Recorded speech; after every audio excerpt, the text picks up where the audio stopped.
In today's video, I'm going to teach you how to import ETH transactions to CoinTracker.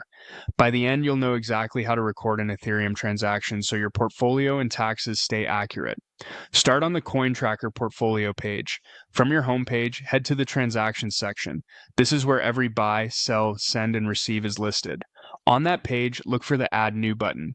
Clicking this opens the manual entry flow, which is perfect when something didn't auto-sync or you want to fine-tune a specific entry. You'll be asked whether this is for outgoing assets or incoming assets.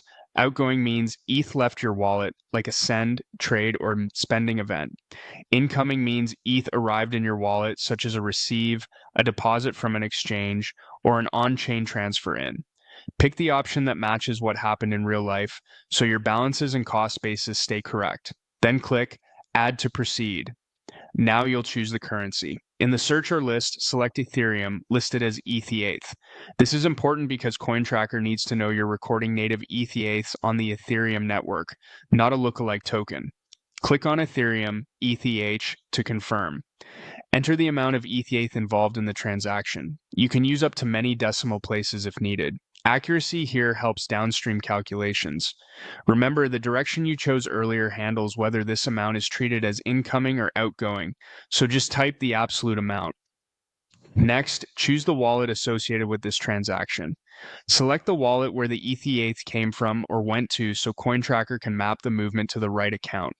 Consistently using the correct wallet helps eliminate duplicate entries and balance mismatches. You'll see an optional comment field.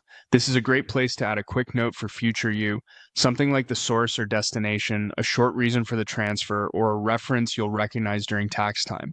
Keeping brief, meaningful notes can save a lot of guesswork later. Click Continue to Review. Take a moment to confirm the currency, direction, amount, and wallet are all correct. Small errors here can ripple into your portfolio and tax reports, so it's worth a quick double check. When everything looks good, click Save. That's it. Your ETH transaction will now appear in the transactions list and be reflected in your portfolio. Repeat the process for any additional entries you need to capture. Thanks for watching, and keep your records tidy for a stress-free crypto tracking experience.